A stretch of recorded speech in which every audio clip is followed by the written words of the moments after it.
কম মশলার এই লাউ রান্নাটা আমার খুবই পছন্দের একটা খাবার। আর শীতের ধনেপাতা দেওয়া হলে তো আর কথাই নেই। ধোয়া ওঠা গরম গরম লাউ আর সাথে ধনেপাতার সুন্দর একটা স্মেল, খুবই চমৎকার লাগে খেতে। হ্যালো, আসসালামু আলাইকুম এভরিওয়ান, ওয়েলকাম জানাচ্ছি আমার এই কিচেনে। আজকে রুই মাছ দিয়ে আমি লাউটা রেঁধে নিব।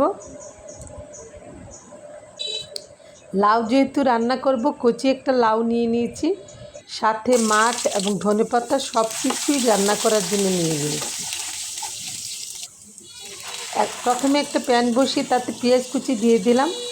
হালকা বাদামি হয়ে আসলে পেঁয়াজগুলি সাথে অ্যাড করে দিয়েছি আদা রসুন পেস্ট সহ হলুদ মরিচ ধনিয়া।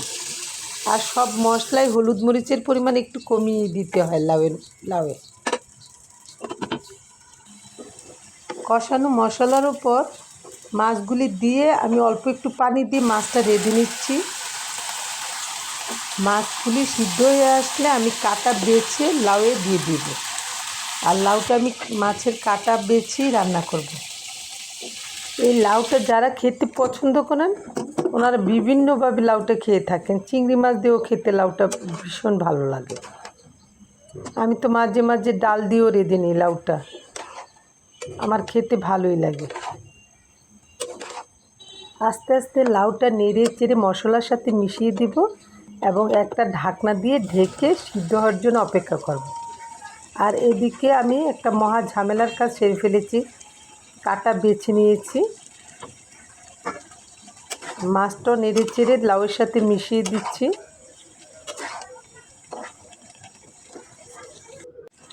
যেহেতু লাউটা একটু ড্রাই ড্রাই হয়ে গেছে, সেই জন্য আমি অল্প একটু পানিও দিয়ে দিয়েছি।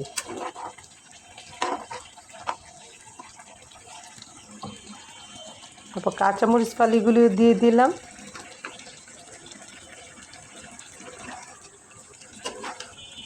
সকালবেলা উঠে এরকম ধোয়া ওঠা গরম লাউ তরকারি দিয়ে ভাত খেতে দারুণ লাগবে।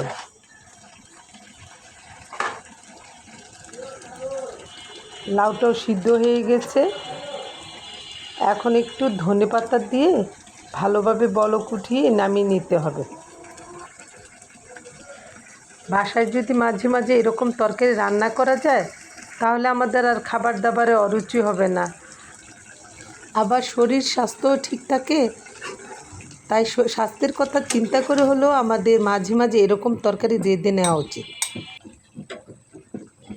আর আমার তো খুবই ভালো লাগে। ভালো থাকবেন সবাই। আল্লাহ হাফেজ।